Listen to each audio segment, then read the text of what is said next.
Hey family, my name is Chris, I am your home gamer dad, and today I will be showing you how to play the official solo rules for Power Rangers Heroes of the Grid. These rules were released during the monthly scenario in January 2022, scenario 20 if I'm not mistaken.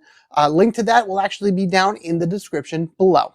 For this tutorial, I won't be going over every little detail of the game, but I will be going over the basics. So if you are unfamiliar with the game, you'll still understand completely how it plays. But if you are familiar with it, then you'll be able to understand as I go through, because as I talk about the basics of the game, which is pretty much enemy and ranger setup, how each round plays out, and like specific steps that happen, I will be pointing out the areas where the solo rules kick in and how they change from the main rules. So with that, there's really only one thing left to say. My fellow Rangers, it's Morphin time! Power Rangers Heroes of the Grid is a cooperative game where players take on the role of the various Power Rangers, multicolored suit-wearing superheroes, and take on evil villains looking to take over the world. However, in this tutorial, instead of doing cooperative play, I will be talking about these solo rules. Keep in mind, you will still need to pick 3 Rangers to play for the solo mode. It is not recommended the player uses Rangers of the same name. For example, don't use Zack and Adam because they are both technically MMPR Black Rangers. Or Jason and Trey of Triforia because both of them are technically Zeo Gold Rangers. Setup for solo mode is the same as the other player accounts for everything except for the Rangers themselves. Normally it's suggested you start with picking your Rangers first, but in this solo tutorial, I'm going to wait till the end in order to set them up. But until then, let's go ahead and begin with setup and begin this tutorial. The components that I'll be showing off for this tutorial are all from the base game of Heroes of the Grid. But because there's so many expansions, you're going to have a lot of different options if you happen to buy any of these. First thing you want to do is to set up the board, and in order to start setting up the board, you're going to have to choose 2 foot soldier types in order to go against. And again, these are from the base, but if you have any of the other expansions, you're going to have to choose which ones you want to go up against. Each foot soldier type has several components to it. First, you have a 10-card deck of enemy attack cards for each one of the foot soldiers. Then they each have a 10-card deck of deployment cards, and on these deployment cards, you have 2 different backgrounds to them that can be found on the various parts of the cards. And then you're going to want to take the quartered sides location pieces that match both of those locations for each one of the foot soldiers. We're going to use the quarter pieces now to make the game board, but the rest of these things you can put to the side for right now. You're then going to want to find the circular command center piece and place that in the middle of the play table so this way all players have access to it. And then you're going to take those quarter pieces that you pulled from each of the foot soldiers and randomly arrange them around the command center. Doesn't matter what order they go in, but as long as they form this nice little circle here, you are good to go. Thing to note, the command centers all have different properties to them. There's about 4 or 5 different ones out now, and each one has a special ability. In solo mode, you ignore any command center location ability. So this is just simply a space on the board.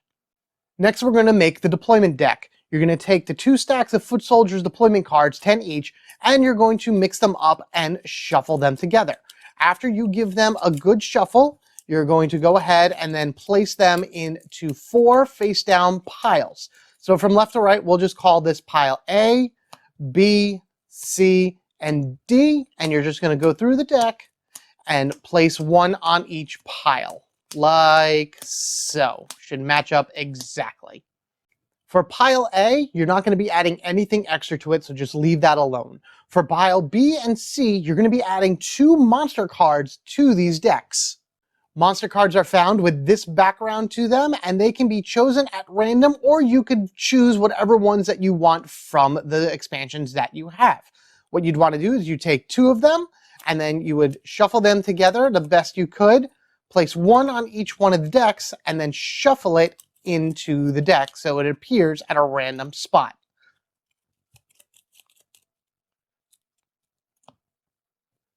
Next, for pile D, you're going to want to take a boss card, which has this background. The base game only comes with 1, but expansions will add more to it. And just like the monsters and the foot soldiers, you can either choose these by hand, whether you want to fight specific ones or not, or you can choose it at random. But the same thing as the monsters, you're going to put it in the deck like so, shuffle it around to make sure it appears someone random, and then put it on the side. To complete the deployment deck, we're going to take all the little decks that we've now finished and start placing them on top of each other. So D will be on the bottom, C will go next on top, B will follow that, and A will go on top from there, meaning that the first 5 cards here will be all foot soldiers, and then from there on out, you have the option of possibly drawing a monster card. The enemy decks for both foot soldiers should be separately shuffled and then placed within arm's reach along with a supply of deployment figures that represents each one of the foot soldiers. If you happen to know the monsters and the bosses within the deployment deck, then you're going to want to do the same thing for them, shuffling their particular battle decks and then keeping their minis within reach. Otherwise, just wait until they're revealed in order to collect their enemy decks and the mini. Ranger setup starts with the solo player choosing 3 Rangers to play as. Keep in mind the recommendation that was said earlier as to not choose Rangers that have the same name. For example, Zach Taylor, you don't want to also choose Adam Parks to play as, because technically these are both Mighty Morphin Black. For each Ranger, you're going to want to give them their corresponding battle deck that actually has the name of the Ranger written down on the bottom. You're going to want to shuffle these up and put them near their character card, leaving space next to the card for a discard pile. And then each Ranger will gain an energy that you can place right here on their card. You're also going to want to find the matching Zords that go for each one of the Rangers and put them to the side for right now. We're going to deal with them later. Next, you're going to want to take action tokens. In the main game, each Ranger is generally assigned a certain amount of action tokens, but in solo mode, the solo player gets 5 action tokens that they can use throughout the course of each round. The fun thing about solo mode also is you have a way of earning more action tokens as you play. Final thing for Ranger setup is to draw until you have a hand of 7 cards. You have to start off with at least 7 cards, and these cards can be drawn in any order from any one of the Ranger decks. So you could go across this way and collect as many or as few as you want. So I can do this, 1, 2, 3, 4, 5, 6, and then just for the heck of it, let's take another Zach card. So this would be the starting hand for a solo player. Also, in the command center area of the board, you're going to want to place 3 tokens that represent lives for your Rangers. These can be energy tokens or any other tokens that you wish, but basically it is once a Ranger has been defeated, you would need these to remove in order to resurrect him. But I'll go over that a little bit more once we get to it. Next, near the main board, you're going to want to place the power board, which represents the experience and growth that your characters have throughout the course of the game, and then take the main marker and put it on 0. You're going to collect the Zords for each one of your Rangers, and then either randomly or hand chosen, pick 2 more to make a stack of 5 Zords. Shuffle them up and put them into the center of the board, right with the other stuff. You're then going to want to choose a Megazord. This can either be, again, hand-chosen or picked randomly if you have expansions with other Megazords. But once you pick the one Megazord that you want, you're going to want to put that on the bottom of the Zord deck, and that creates your power board. To finish the main setup, each Ranger has a corresponding mini that is tied to it. You're going to want to take those Rangers and place them into the command center, right in the center of the game board. You're then going to be creating a pile of tokens over here to use throughout the course of the game. These tokens include the 4 panic symbols that you use in order to panic locations, a pile of energy used going into battle, a stack of hit tokens in order to keep track of damage, the lead Ranger token, and a token to represent the Megazord that you chose for the bottom of the stack. Again, if you don't know what that is, then you can just grab that token, when it's finally revealed. And then finally, stacks of foot soldiers to pull from in order to populate the board when you go into the deployment phase. And that is the setup for a solo mode of Power Rangers Heroes of the Grid. Heroes of the Grid is played over several rounds, with each round consisting of 2 phases, the deployment phase and then the action phase. The solo player wins the same way as the base game, by defeating the boss within the deployment deck. The solo player loses if any of the following conditions are met. 1, all 4 locations are in a panic state. 2, if all 3 Rangers fall, hence are defeated in battle, and then there are no more life energy tokens in the command center. So it's a little bit longer than the base game, because usually you lose if you can't pull any more energy from the command center. Whereas the solo game, if you don't have any, then if one ranger falls and you have 2 left, you at least are still in the game. You're just less one ranger. Deployment phase. The deployment phase begins with the revealing of the top card of the deployment deck. The revealed card indicates the type and number of foot soldiers that will be deployed. Looking at the top of the deployment deck reveals where those foot soldiers will be placed on the main board. You're going to repeat this 5 times throughout the course of each round. At the end of the deployment phase, you're going to take these 5 cards and you're going to just place them over to the side in a discard pile. During rounds 2 and 3, monsters will deploy, while round 4 will deploy the boss. After you reveal the top card from the deployment deck, if a monster or boss is shown, you're going to reveal that card too and take the associated mini for the monster and the enemies that you just revealed as well, and you're going to put them on the location that is shown on top of the deck. When placing foot soldiers and monsters or bosses into a location, you're always going to place the foot soldiers first, followed by the monster or the boss. Each location on the board has a limited amount of figures that can be placed on it. If at any point that location has the maximum amount of figures on it, that area is then panicked. You would then place a panic token on that set location. So for example, Angel Grove High has a max limit of 5 with 4 figures on it. If a 5th figure was ever placed on here, then this spot would be panicked. When placing monsters, like I mentioned earlier, foot soldiers get placed before the monster or boss. So the 2 super putties here would go to Angel Grove Park, and then Pudgy Pig, who's right here, would go to the park as well. The moment a monster hits a location, regardless of how many figures are in it, it immediately panics. However, figures can still populate this area until it hits its maximum limit. After you continue placing all the rest of the figures and get through the deployment phase, the monster card is removed from the game. You can put that back in the box, and just like the first round, the cards here for the foot soldiers are discarded and used later if you need to go through the deck again. After deploying the 5 sets of foot soldiers and possibly your monster or boss, you are then at the end of the deployment phase and moves on to the action phase. Before I get into all the possible actions, I do want to mention ways to unpanic an area. First way to unpanic an area is to completely get rid of all of the foot soldiers from that spot. So that means the rangers would have to move here, engage in various battles in order to slowly pick away at their numbers. If there's even 1 or more left after the battle, the panic token stays. You need to completely clear it in order to remove the token. Alternatively, a spot that has a monster in it. Once you defeat the monster and they are removed from the board and the battle ends, any remaining foot soldiers on that area get scared and run away, thus clearing out that spot and the panic token. The action phase. In the action phase, the player will use their action tokens in order to perform various abilities in order to move their rangers around the board, engage into battles, and defeat the foot soldiers and bosses that appear in order to save the world and ultimately win the game.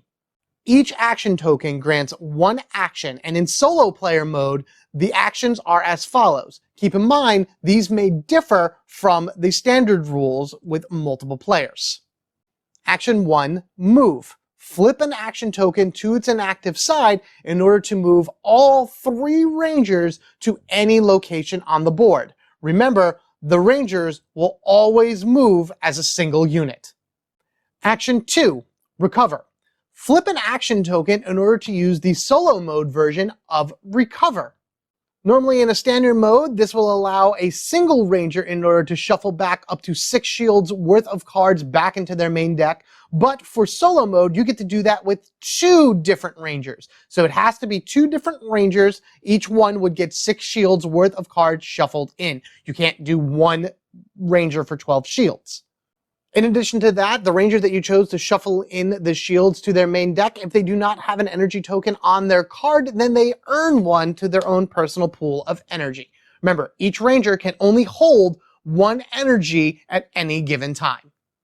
The final action is battle. flip an action token over in order to initiate a combat with the Rangers in the location that they are in. Pretty much just like the same main rules. And I'm going to go over how the battles work in a moment. But first, I want to tell you about this. Thing to note, in solo mode, the player has 5 actions they can use, but they can actually earn more actions by defeating monsters in battle. So besides earning a Zord and going up on the power level, once you defeat a monster, you actually earn an additional power token that can be used immediately after you acquire it. This means you can go from 5 actions up to 7 by the end of the game. Solo mode battles. After the player has flipped the start token, a series of steps are going to happen that will ultimately resolve a fight in a single area where the Rangers are against whatever enemy figures happen to be here. These steps are a bit different in solo mode compared to the normal gameplay, so I'll go over them one at a time. The main thing you do have to remember though is the things that stay the same is that you can only fight 4 figures at one time, or 4 foot soldiers at one time. If there's a boss in the area, you fight the boss and then up to 4 foot soldiers as well. So in Angel Grove Park, if there happened to be a 5th person, the solo player chooses which 4 of the characters they want to go up against, and then in what order they will be flipping out the battle cards for these particular guys. Step 1, Ranger Preparation. This is the first thing that you're going to be doing after initiating a battle in solo mode. First, you're going to assign the lead Ranger token to a Ranger of your choice. Doesn't matter which one, but this is for specific targeting effects that cards have that enemies may throw out. Next, you're going to place 2 energy tokens onto the energy level area of the power board. This is the shared pool. Any Rangers can pull energy from there in order to power up their cards, but also at any time a Ranger may send their energy to the shared pool as well. The only way that a Ranger can get their energy back onto their card is at the end of battle, there is energy left over in the shared pool, in which case they can absorb 1. If there is still energy left over in the shared pool at the end of a battle and all Rangers have an energy on the card, then this energy is just lost to the morphing grid until the next battle. Finally, the player is going to draw up to a hand of up to 7 cards. Can be less, but cannot be more. And when drawing cards, you can grab them from any one of the Rangers' piles, one at a time, as you wish.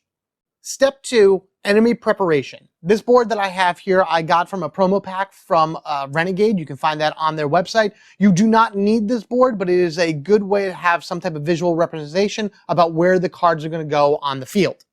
As I said before, you're going to count the number of foot soldiers in the location, taking note of how many of each type there are. If there's 4 or less, you're going to draw 1 enemy card from the matching deck and place it on the row from left to right in this order. This is called the combat sequence. If there happens to be more than 4 on there, then the player chooses which 4 they want to go up against, and then just like the same thing before, drawing 1 enemy card from their matching deck, placing them left to right in the combat sequence. So in this situation, I have 2 normal putties and 2 super putties, and I'm actually going to draw them, because you can draw them in any order, in alternating form. So the first one is going to be a normal putty. So you're going to take that combat deck, which has already been shuffled up, and then you're going to place the first card in the first slot. You're going to do the second thing for the super putties, do another one for the regular putties, and then the final one for the super putties again. So this is the combat sequence that the Rangers will have to face them in, from left to right. Remember, any fast card drawn goes directly to the beginning of the combat sequence. And if you draw one later, then that would go to the beginning of the combat sequence as well. That's where fast cards land. If a monster or a boss happens to be in the same location, then you're going to want to find their appropriate battle deck, shuffle that up, and just like with the putties, you're going to draw cards and place them above where the foot soldiers would be. And in this case, you're always going to put down 4 cards from their deck. Each card is tied to 1 foot soldier. So as soon as the card is defeated, which means it's flipped over, you find a matching figure of that type and you remove it from the board. That figure is then placed on the power board in the leftmost open spot here on the experience tracker, and once this has been filled, all the figures are then removed, and the Rangers earn a Zord in order to be able to use in combat. They can use these Zords immediately after they acquire them. Each one of the monsters and bosses have an 8-card deck. In order to defeat a monster, you must destroy 4 out of the 8 cards within their deck. And by doing that, you bring the health from these cards down to 0, causing it to flip over. This means a card has been defeated.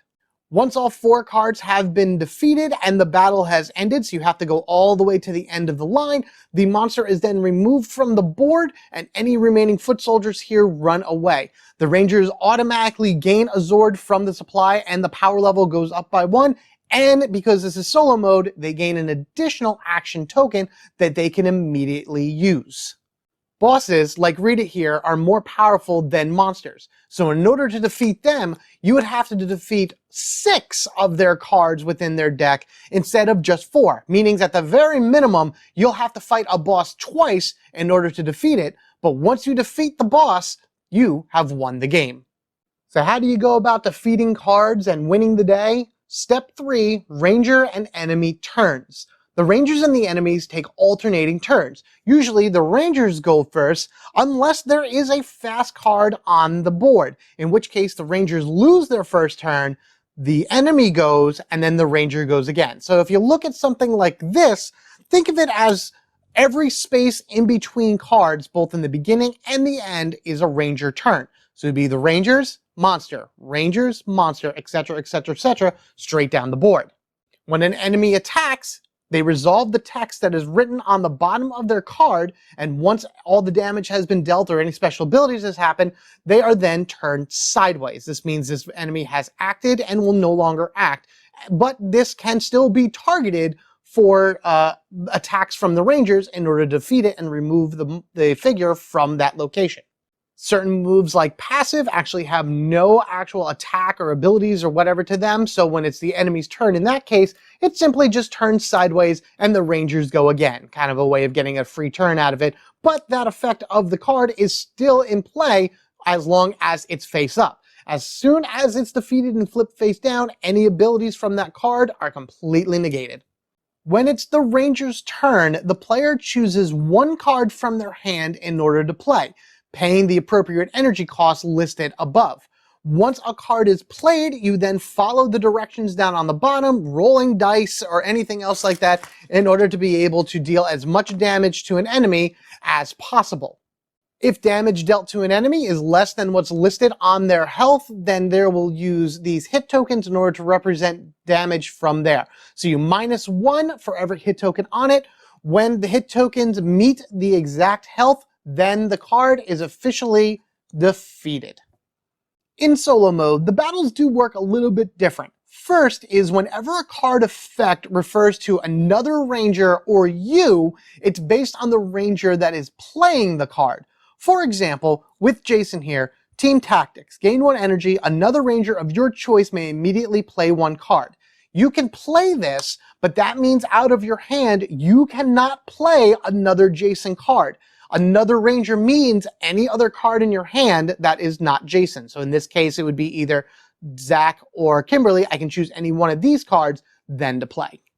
As I mentioned before, you're allowed to play 1 card per turn, unless there's an effect on here that allows you to play an additional card.